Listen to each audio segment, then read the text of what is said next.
नमस्कार, मैं ओंकार जमीशा। स्वागत है आपका एनएल लाइव। नजर डालते हैं हरियाणा की मुख्य खबरों पर।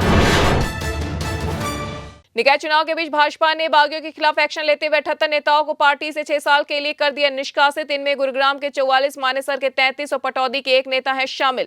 जिला अध्यक्ष कमल यादव ने जारी की इनकी लिस्ट। इस लिस्ट में पूर्व मेयर विमल यादव, पूर्व डिप्टी मेयर परमिंदर कटारिया भी हैं शामिल। जिला अक्षय कमल यादव ने कहा कि प्रदेश अध्यक्ष मोहनलाल बड़ौली से विचार करने के बाद रद्द कर दी गई इनकी प्राइमरी मेंबरशिप भी।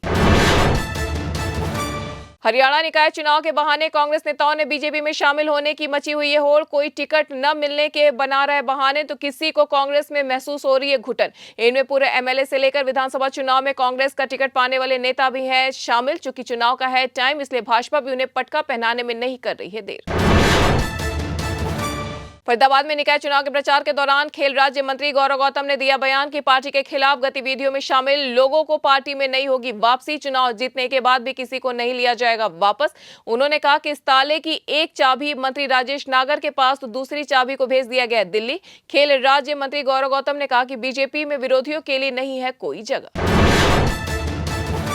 अंबाला में हो रहे नगर परिषद चुनाव प्रचार के दौरान अंबाला छावनी से विधायक व कैबिनेट मंत्री अनिल विज ने कांग्रेस पर किया वार। अनिल विज ने एक चुनावी सभा को संबोधित करते हुए कहा कि कांग्रेस हमसे मुकाबले में खड़े होने का भी नहीं जुटा सकी हौसला।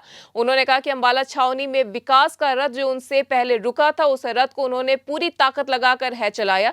आज छावनी में उन्हें अपने आप बोल रहा है विकास।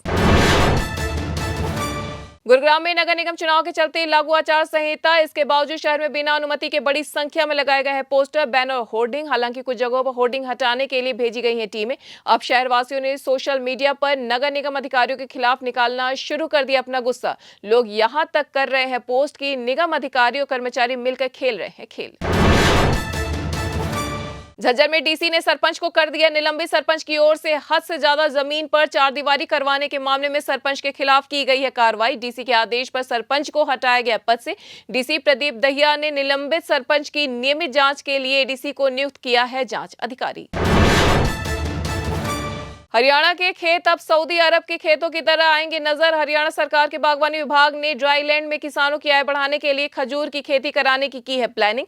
इसके लिए अब अरब देशों में लगने वाले खजूर के मंगवाए गए हैं बरही किस्म के पौधे। राजस्थान में जोधपुर की टिश्यू कल्चर लैब में तैयार किए जा रहे हैं ये पौधे। हरियाणा सरकार बागवानी विभाग को उपलब्ध करवा रही है ये पौधे।